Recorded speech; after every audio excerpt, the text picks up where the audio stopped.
holidays are in full swing, and so is game time action with the Los Angeles Lakers. Welcome to Lakers React, where we come to you, the fans, to discuss everything purple and gold. My name is Roshell, and thanks for hanging out with us to talk about the Lakers news, game highlights, and more surrounding the Los Angeles Lakers.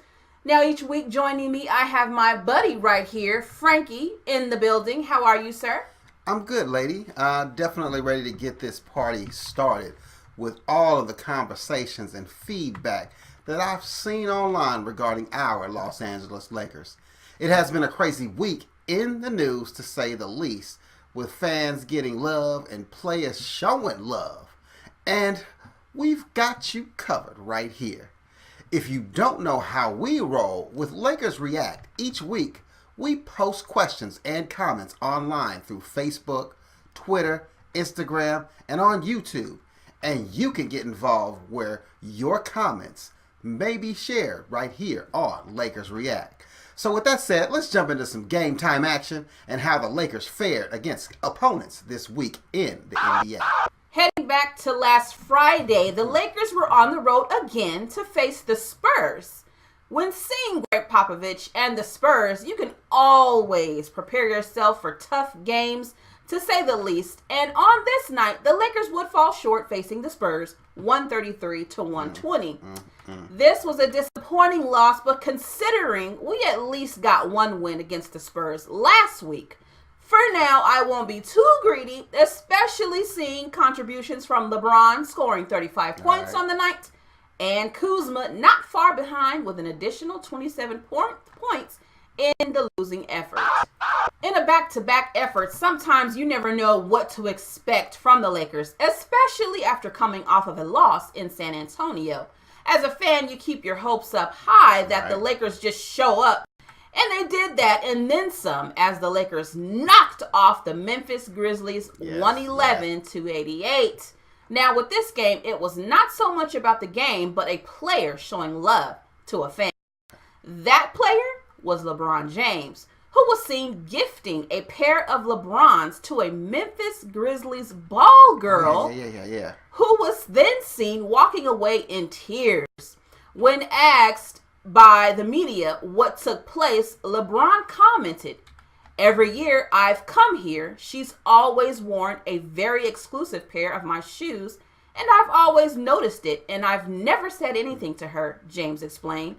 "And tonight I said something to her for the first time, and she was like, yeah, I've always been Team LeBron." So she got a pair of LeBrons. Cool.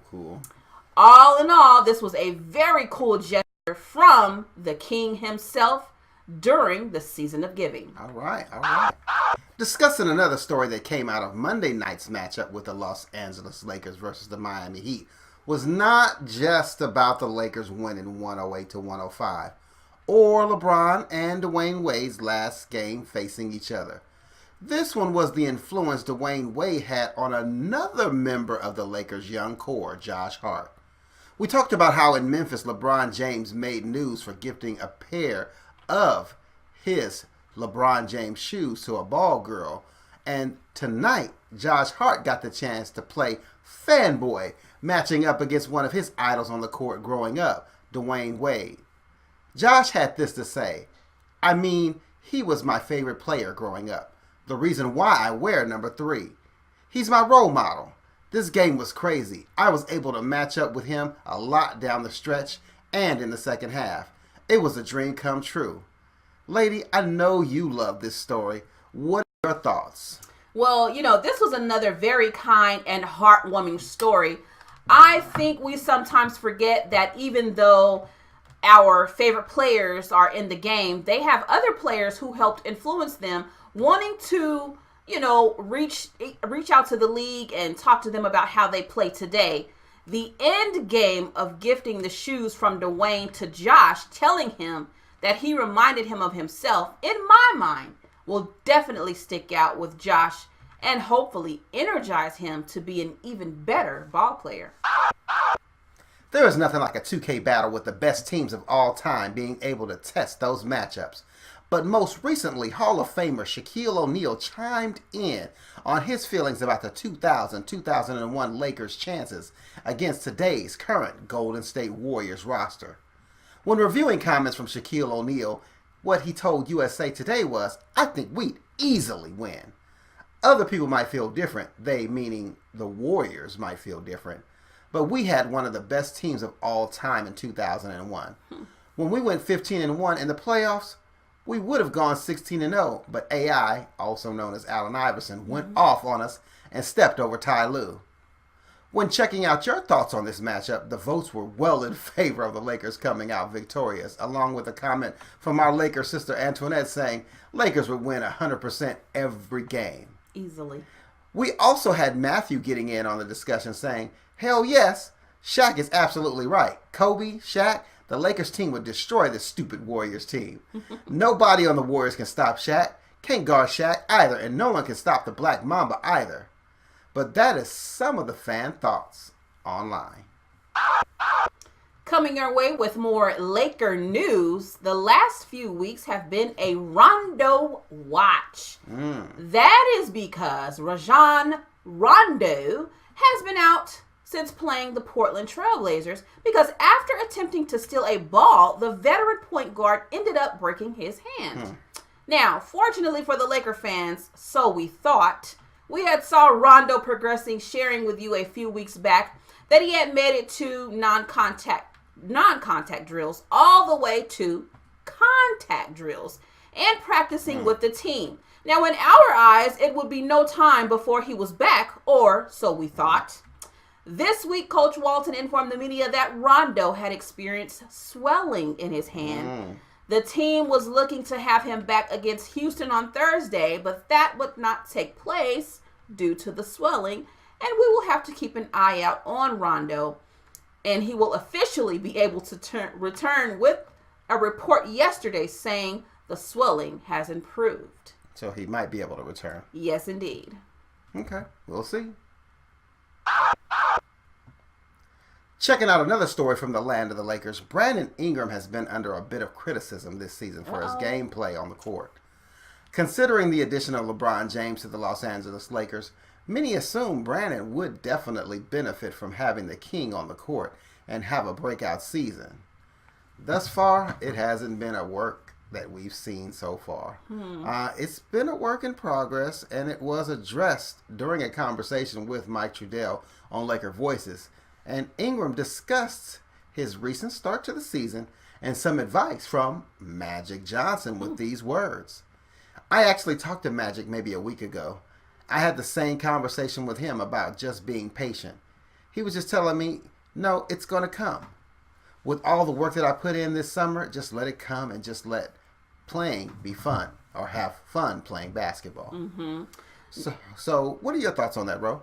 Well, so after hearing that, hopefully Brandon Ingram will get his game back on track when returning from injury.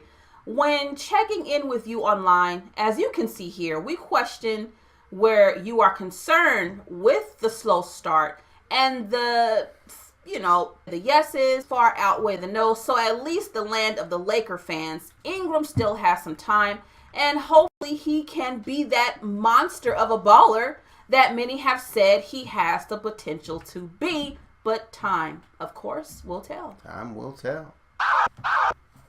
Now, when I looked at the calendar, I surely thought to myself it was going to be a good Sunday night with no Lakers basketball and chill time. That was until a potential trade bomb dropped online that sent everybody crazy.